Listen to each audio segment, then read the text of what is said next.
The Expanse. What a fucking series. You get it, series. Like series because it's a series, but it's also, there's a place called Series in the series. You get it? What the fuck is that?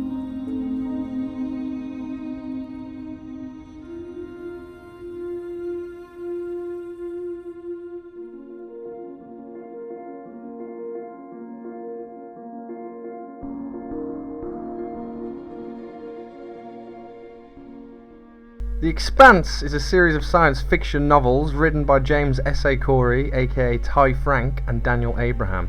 It revolves around the aggressive expansion of humanity out into the solar system, the segregation of colonies and colonizers, and the discovery of a biological replication mechanism dubbed the proto-molecule. And that's all I'm about to say about the series on the whole, I think, because this video is supposed to be a spoiler video intended for those who have already read the books and just fancy an empathetic gush. I absolutely love this series, absolutely love it. I watched the first season of the TV show adaptation, and given that I did the same thing for Game of Thrones and was rewarded with my favourite book series of all time, immediately ordered the first book off Amazon. If you've watched the show and are looking for reasons as to why you should read the books, then here they are. They are awesome, tense, fun, well-written sci-fi action adventures that make the show look tiny in comparison. And I think the show is a fantastic adaptation. Now go away and read them and then come back and see how we agree or disagree in my ranking. P.S. I'm fully aware that the 9th and final book of the series will not be released until next year, hopefully early next year, but honestly, I can't wait. I want to talk about The Expanse now, damn it. I fucking love this shit. Okay, when the yet to be named finale is released, I'll do a review of it then, and I'll decide where it stands amongst the series on a whole. Okay? So let's get down to business. I'm rating the books based mostly off of my enjoyment of them, of course, but I'm also going to be using story, characters, fucking settings, set pieces, tension and stakes as guidelines, right? Mirror guidelines. And bear in mind, I haven't read most of them in a while. I'm being honest with you, I haven't read most of them in a while, like years for some, because I think I read the first 5 within a year of watching season 1. So I'm going to be having to be fucking referring to, you know, the Expanse fandom.com, stuff like that, because, you know, I smoke weed a lot and my memory is just fucking fucked. So that's how I'm going to have to be doing it. Now, coming in, and last place at number 8 is, of course, Cibola Burn, or Cibola Burn, however you want to pronounce it. It's fantasy fiction, you pronounce it however the fuck you want.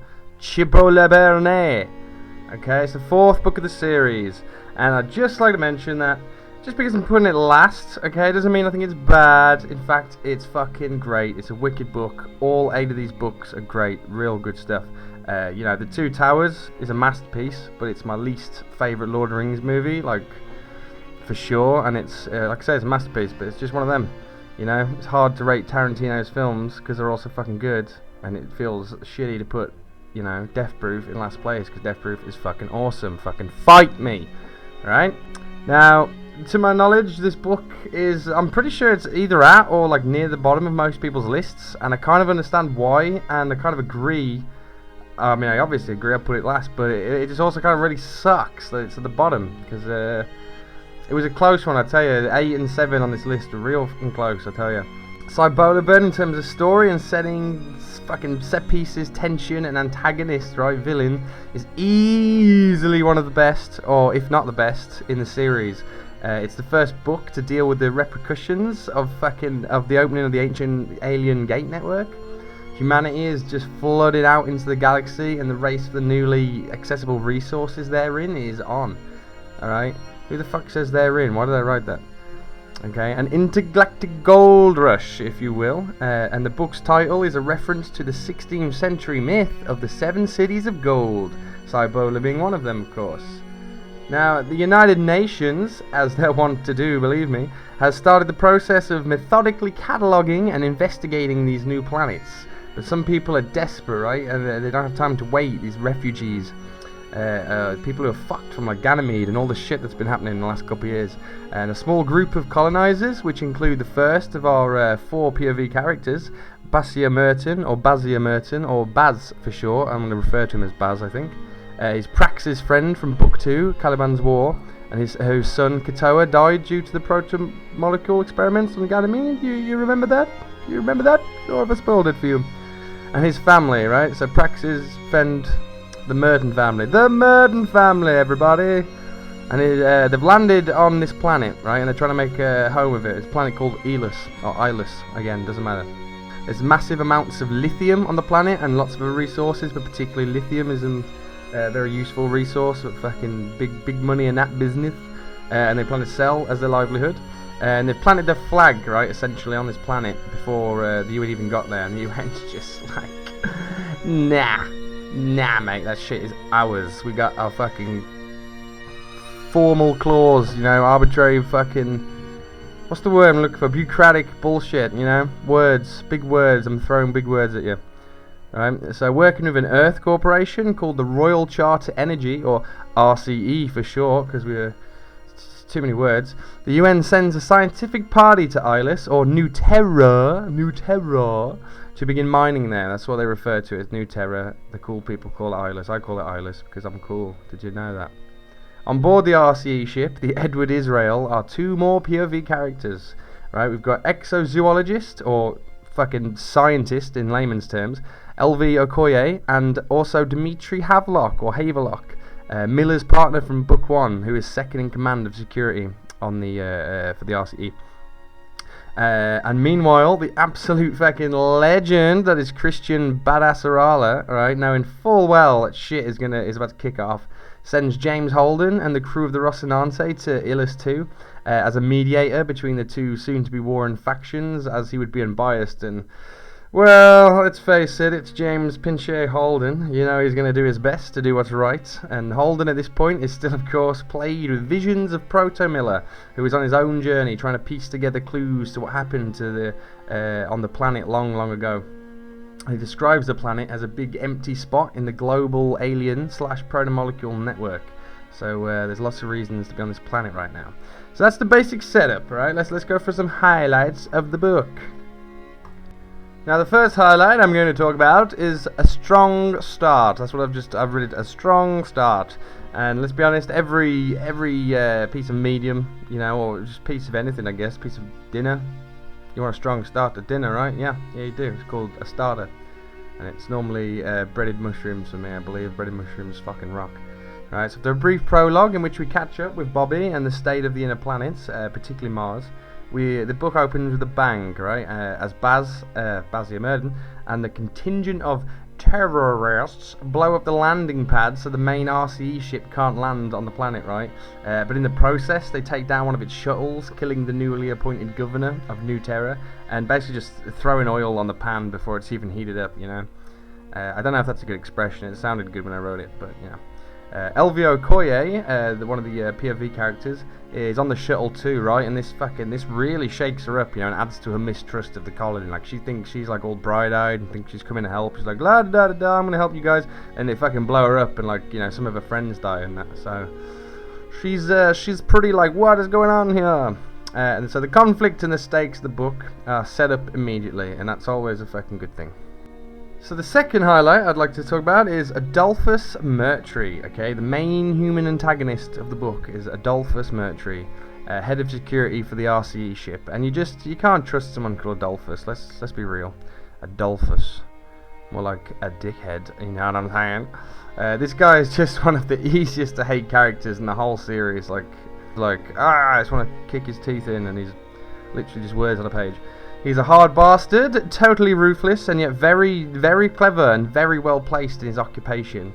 Alright, the great thing about this character is at first you think you're going to like him. It's very short-lived, believe me, but you do think you're going to like him, right? Because when the security team first lands on Ilis after these terrorists have already killed more of his people, he shoots this loudmouth, already frustrating character of Coop, right in the fucking face, right in the fucking eyeball.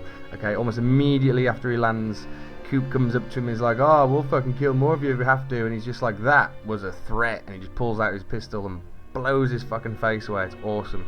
Because at the beginning of the book, you're hating on Coop. This Coop guy is just a manipulative, loudmouth dickhead. You just violence this, violence that, so it's the only options we have. Like, fuck off, dickhead. So I was like, damn, dude, this guy don't take no shit, and he's here to sort this mess out. Like, what a badass. But then I quickly realised that this dude, this was a massive giveaway to Murtry's possible fucking psychopathy. Is that a word? Psychopathy? Sounds weird. Psychopathy. Which is then confirmed when Amos, basically spells it out to us. Amos, bad boy that he is, love Amos Burton, says something like, I'm gonna have to kill that motherfucker before this is all over. Which is just, of course, a classic Amos thing to say. Despite going on to be a real pain in the ass for the rest of the book, you can't not respect Murtry's character, though, right? His discipline, his leadership, his improvisation. He's a classic, like, asshole with a code of honor kind of character. And Holden, of course, fucking despises him. But the real beef is with Amos, right? Because Murtry is like Amos in a lot of ways, just with a smaller heart and a smaller conscience. However, Murtry's second in command on the ground is this chick called Way. And she's really cool. And her and Amos, despite being on opposite sides, become quick friends, right? Knowing that between book 4 and 5, Murtry was receiving an ass whooping from Big Man Burton himself, for a reason I'll bring up soon, is great. Okay, that's just awesome. Burn Gorman, good fucking actor, great actor, good character actor, aka Carl Fuquintana, for you Thrones fans, right? He's been cast as Murtry in season 4, and he's already made an appearance in the teaser trailer, and he looks awesome. I mean, he doesn't look like the part from, he doesn't look the part, but in terms of playing a ruthless psycho, Gorman, he's your fucking man, dude. Murtry and Holden have a showdown as well. Now I'll talk about that a little bit later. Now, the third highlight is the planet Islus itself, okay? The location for the majority of Book 4 is just fucking awesome. It's awesome. It's a massive Earth-like planet with one massive land continent and one massive ocean, with loads of islands as well. And the ring builders settled there like 2 billion years ago and then modified the entire planet to be one massive refinery, just like a planet that's just basically just cranking out whatever resources they need, right? A single node among many in an energy distribution network. Just these ring builders are so fucking cool. The planet is covered with alien ruins and dormant automated technology, which kind of reminds me of the Dwarven cities from Skyrim. When Miller makes contact with with the local alien network, when Holden arrives on the planet, Miller kind of like taps into it, and these technologies and systems begin to boot back up again. But having been stagnant for the best part of 2 billion years, many of the systems just totally fuck up, right, on awakening. These technologies include a massive scarab-like, insect-like creature, reminiscent of the security drones Holden saw in the ring station in the previous book. One of what was believed to be 13 moons, which are revealed to be an orbital defense system capable of just boom, vaporizing series, just melts in the sky in orbit. And most importantly, this just blew me away in the book, man. There's an enormous power plant / fission reactor kind of place that is located underneath the ocean, and that just malfunctioned and has a meltdown, and it just causes one of the biggest explosions ever described to me. I was like, what? Alright, it causes a tidal wave that's like 3 kilometers high. Takes about 6 hours to just traverse and just flatten the whole planet. And the storm that follows that lasts 16 hours, man. Just imagine just like a wave of just awesome, fucking scary as hell. Alright, and so the RCE party and the colonists, they all hide in the nearby alien ruins, and believe it or not, this is actually only the beginning of their problems. So emerging from the wet ground, alright, are these slugs that kill on touch, like just touch them and you're dead. Right, and the organisms, these parasites that live in the clouds, begin to start infecting people via the rain, and everyone except Holden starts going blind. I think they call it the green blindness. They go blind. And up in orbit, Havelock tries to send supplies down in one of the light shuttles, but the planetary defense system comes online. These so-called moons comes online and shoots it down. It's like they can't get supplies. People are dying. People are going blind. It's just totally fucking. Just what a fucked situation, man. God. There's also some sort of alien ring builder dampening system that stops nuclear fusion occurring. I think that happens in book 3 as well, with the ring station maybe. But so both the Rocinante and the RCE ship and the colony ship, the Barba Piccola, they're forced to run on battery power, and without their drives, their orbit begins to decay. So basically, the planet's just slowly dragging them down eventually into the atmosphere, and it's gonna burn up basically. So just stakes are just so high. Like, wow, they're just in such a fucked up situation. Like, imagine that. Even if you're not on the planet, you're fucked. You know what I mean? And I'll talk further about the problems in orbit a little later. But back down the ground, things eventually start looking brighter. Right? LV figures out that Holden's anti-cancer meds are what's stopping the parasites from blinding him. And begins to distribute his meds out to one of the survivors. I think I just love that. Holden's just always like the centre of the story in the galaxy, and it was the centre of everything. But and really, it's just because, you know, he pops a certain pill. Like, love that kind of thing. That's a really good writing, that is. And so they begin to distribute his meds out to the survivors. Havelock manages to successfully send in the supplies via airdrop. Like, if they send very, very small airdrops, then the defense system won't pick up on it or won't think it's a threat or anything. So, you know, eventually things start looking up. And so, having found a way to save everyone, Holden takes off with Proto Miller in order to solve the mystery of the planet, which is, you know, where shit gets real interesting. Now, up above the planet, we have the main RCE ship, the Edward Israel, the Rocinante, and the colonist transport ship, the Barba Piccola.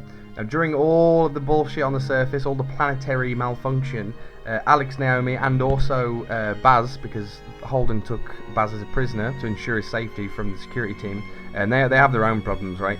So first the problem is, on Mercury's command, Havelock has turned a small shuttle into a fusion bomb, and as well as that, they've begun training scientists into a militia, because, you know, if anything goes up, they've basically got no proper security trained people on the RCE ship, so they need to start training people up.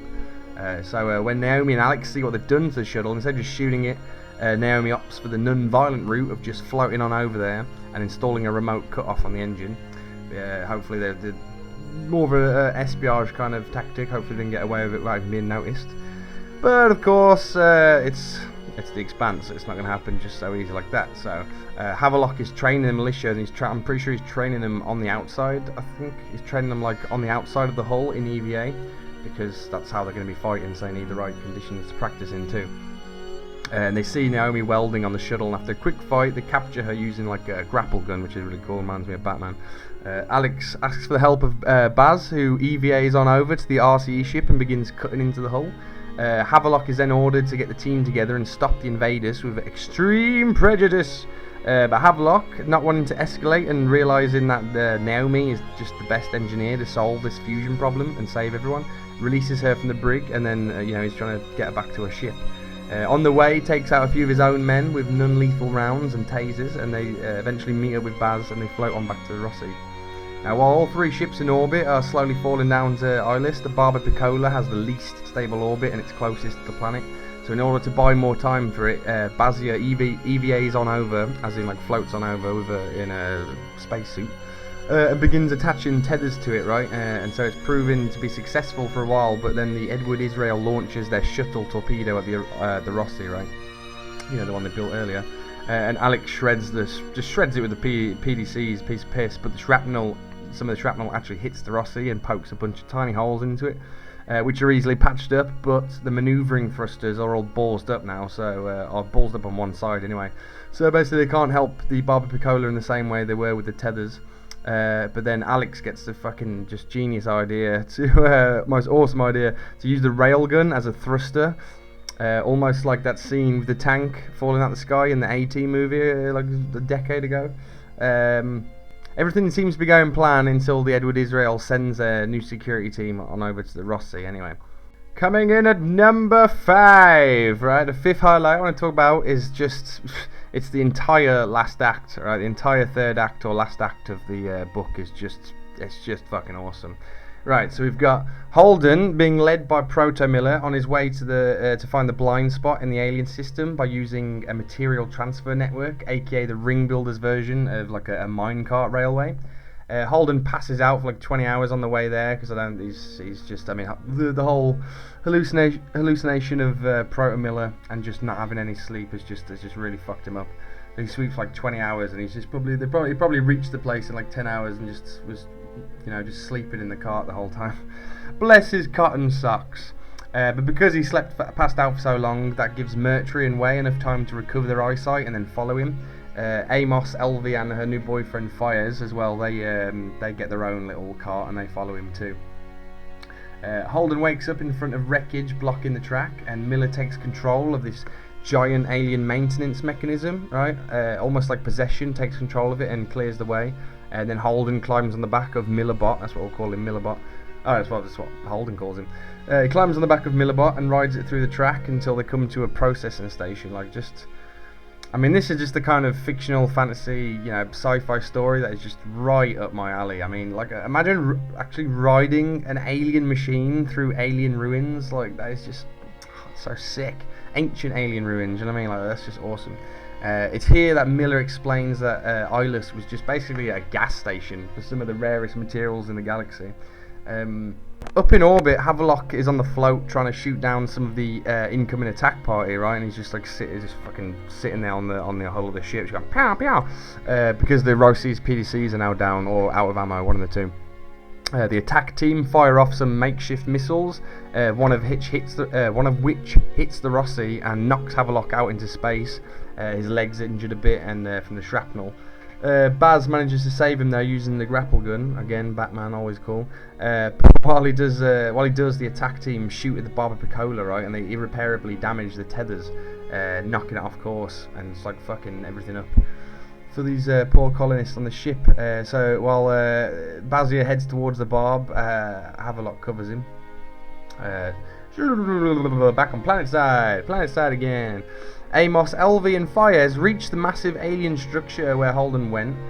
Way is there waiting for him, and she tells them, you know, you're not authorised to go any further, and she will take action if they try to. And Amos, much to his distaste, kills her because, you know, it's fucking Amos. But this was a ploy, however, so Mercury could get Amos, you know, could get the drop on Amos and like shoots him a bunch of time, even blows off some of his fingers. Amos gets a couple of shots off, but Mercury's armour is just too thick, it's just too strong. So as Mercury is about to execute Amos, I mean, I remember at this point in the book, I was just like, no, please don't kill Amos, he's too fucking awesome. Gets a couple of shots off, blah blah blah. As Mercury is about to execute Amos, Fires distracts him, claiming that this is all Mercury's fault and that Amos and Holden were just here to help. Fires then suddenly, in a moment of bravery, punches Mercury right in the face, but unfortunately receives a bullet for his bravery, for his courage. Elvie runs into the structure during the fight because she knows that finding Holden is most imperative. Like, it's, you know, her friends' lives aren't as important as finding Holden right now, unfortunately. So she finds Holden and the massive insect-like machine and tells him about Mercury and Amos and everything that happened. Holden, in classic Holden fashion, you know, introduces Elvie to Proto Miller in just the most cool, unconcerned way possible. You know, he's just like, hey, Elvie, Proto Miller, or no, Elvie, Millerbot, Elvie. And he tells them to go save the planet while he goes after Mercury. Right, now back in orbit again, yay, back in orbit. Havelock is firing at the impending attackers, right, trying his best to disable them rather than kill. But the chief engineer of this, the chief engineer who's like in charge of the militia, he's so fucking annoying. Ugh, he's one of the most annoying characters in the series. Like, but there's nothing to respect about him, you know, unlike Mercury. And he's just like a total loudmouth who, like, you know, thinks he's Mercury all of a sudden. Well, of course, having nothing to back it up except his fucking waggling, wiggly tongue. The Barb is running out of time, so Bazia has the idea to attach multiple inflatable docks together to evacuate the crew of the Barb to the Rossi. And they ask the captain of the Edward Israel, because he's not part of the militia, they ask the captain, like, they make a plea for him to help. And he agrees, and he starts sending over some of his own inflatable docks. But the loudmouth fucking chief engineer goes into an uproar about it. He's just, you know, saying he'll use lethal force on even on his own men to prevent the Israel from helping the enemy. Like, what an asshole. And then again, this is just one of the coolest Alex moments. So we get a lot of them in this book, considering he's not really in it that much. And we get one of the best Alex Campbell moments in the series. The chief engineer is cut off mid-sentence all of a sudden, and as Alex fucking blows him apart with a shot from the railgun, just like, you know, he's gone. He's basically just in bits. And Alex is just like, oh, sorry, I had the shot. Am I in trouble? Classic Alex, you know. The two ships then work together to save the crew of the Barb before it explodes into the atmosphere. Right, now back down on the surface. In the alien complex, Elvie and Miller come to a chamber in which there like sits. I mean, there just sits the most incredible sight. I mean, I can only imagine what it would look like in real life, but just reading words on a page. Just incredible. It's like a dark, floating sphere bordered with bright light, a swirling vortex of darkness in which only Elvie can see, right? Miller and the machines can't see this thing. Elvie describes it as the eye of an angry god, which is just, that's just terrifying. And this is our first introduction to the magic bullet that killed off the ring builders, right? This sphere is like a bullet lodged in muscle, just sitting down there for millennia.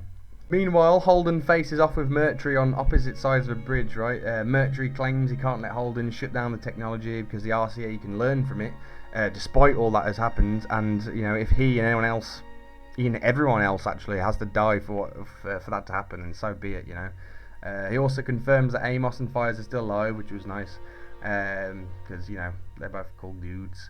And so while the reader is preparing for this like Western style duel across this bridge in this ancient alien factory, just awesome setting, Holden just goes, just suddenly fires upon Mercury because he's too busy, being ostentatious and just grandstanding and just being a bit of a loudmouth, and Holden just like pow pow pow, shoots him a bunch of times. Doesn't kill him, of course. In fact, he saves him from falling off the bridge instead.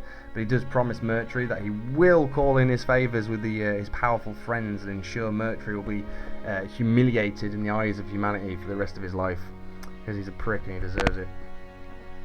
But then suddenly, all the machinery starts coming back to life.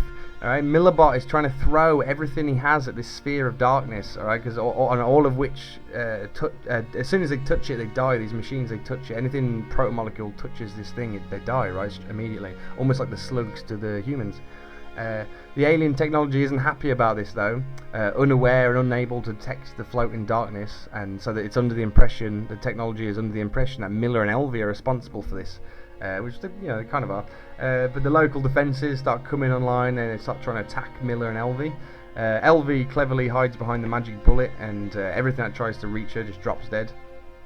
And since his weapon was designed to wipe out protomolecule technology, Miller basically figures out that he should purposely come into contact with the magic bullet while using his connection to the rest of the protomolecule to turn off the planet's defense systems.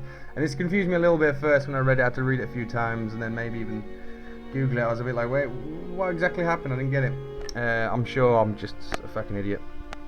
So basically the defense systems are all built by the protomolecule, and Miller is part of the protomolecule. So if he forms a connection with any protomolecule technology in and around the planet, he could walk into the anti-protomolecule weapon and deactivate all those bombs and machines that are trying to defend the planet. All right, it would kill Proto Miller, but he's died a million times already, basically. There's no skin off his teeth, you know what I mean? But unfortunately, the Millerbot is heavily damaged, and Proto Miller is basically like kicked out and forced out of this machine. So we ask Elvie to dig out the core from the machine body and enter the sphere. She does so, but and as she passes through the sphere, my god, this is just amazing. As she passes through the sphere, she briefly begins to perceive like everything around her, including herself, down to the smallest component atoms, right? As if she's ripped apart and put together again. Like she looks at her hand and she just sees like all the fucking billions of atoms that make it up, rather than her whole hand, which just that's just breathtaking description and the inventiveness. I love this fucking series, dude. It's so good. So she's ripped apart, put together again, and it works, and Miller takes control of the planet. The defences are turned off, and the ships are fire up their engines. The Rocinante lands on Illis and gives aid to everyone. The colonists and the scientists work together, some staying on Illis, some leaving. Holden lets Baz stay behind with his family, but takes Mercury as a prisoner, and they leave Illis, so it's a pretty happy ending. Well, optimistic ending at least, but like just these characters went through some shit to get there, you know what I mean? And I might as well have just fucking read the whole book aloud at this point. But the third act was just too awesome and just so much going on. I just couldn't leave anything out. I imagine going forward with these reviews, or these rankings, that I'm probably just going to end up covering the third act for most of them, because the third act of these Expanse books are just so awesome. Everything just goes wow. Turning up to 11, baby. Number 6. Now, the last highlight I'll discuss of Cibola Burn is the investigator. Okay, Proto Miller, Millerbot, everything with Miller, okay? Because Miller's one of my favourite characters, probably my favourite character, definitely top three, right? So the book is interspersed with 6 like tiny chapters from the point of view of the investigator, aka Proto Miller. And they make, at least the first time you read them, they make for a very confusing yet interesting read, but as the story goes on, they start to make more sense, of course. But he's basically a searching device created by the proto-molecule to investigate the disappearance of these ring builders, right? And he's just constantly, every split second, just reaching out to this alien network and failing, all right? And we also finally find out how Miller is able to communicate with Holden, right? So in book 2, big spoiler alert, kind of a stupid place to give you a spoiler alert, but you know, in book 2, when the proto-monster was in the cargo bay, basically the proto-molecule hid a local node, just like a shred of proto-molecule in the Rocinante's hull, which basically allows for the investigator and the proto-molecule to manipulate Holden's brain into essentially hallucinating Miller. Now, throughout the book, he's basically just nagging Holden into doing his bidding, and you know, go find this, go find that. What we need to find out what's happening. But of course, Holden is just way too preoccupied by trying to, you know, help everyone survive. You know, and when the Rocinante arrives on the planet, when the Rocinante first arrives on the planet, Proto Miller, unbeknownst to Holden, causes the planet's proto-molecule assets to wake up and, you know, start fucking shit up, as we talked about earlier. Which again is just another bonus to the Miller story. So Proto Miller doesn't care for the human race at all, just Holden and just his mission, you know, like his whole reason for existing. And so he just continues to ask Holden to go searching again and again. There's a massive crater, hundreds of miles away, in which Miller cannot see beneath, you know, so unlike the rest of the planet. So like Miller, because he's tapped into the network, he can basically imagine one of those you know, science fiction maps you see of a building. It's all laid out, you know, like you can see the whole planet like that, except for this big, you know, missing area. So he's just like constantly like, oh, please go get this thing. And yeah, the rest of it I've already explained basically. But the reason I left this highlight for last is it's for the bittersweet ending. All right, beautiful, tragic ending, right? And it's the last we see of one of my favourite characters in the series. That's why I put it last. Right, so after the planet's defences are stopped and everyone is safe, Holden basically goes down into the cargo bay alone and just fucking strips the place down, you know, just digging into the ship, just ripping it apart, you know, just so he can find, and eventually he finds this tiny shred of proto-molecule that allowed Miller to follow him and talk to him. And you know, the construct of the investigator only helps Holden while it serves the proto-molecule's programming. The investigator explains that he chose Holden because Miller liked him. You know, so that's really touching. And you know, Holden, you know, loads the remaining shred of proto-molecule. He basically puts the last of Miller into a probe and shoots it off into the nearest star. You know, just saying goodbye forever to his old friend. And it was just such a beautiful send-off to a beautiful character. Right, so that was the prose, so to speak, of the book Cibola Burn. So now, of course, we're going to have to discuss the cons, few cons that there are, but cons there are, of the book and why, despite explaining how awesome it is for the last 10 minutes or so, however long this video will be, why I've decided to put it last. And it's pretty easy. It's mainly just the characters, alright? Most of them are great. Obviously, the crew, the Rossi are great.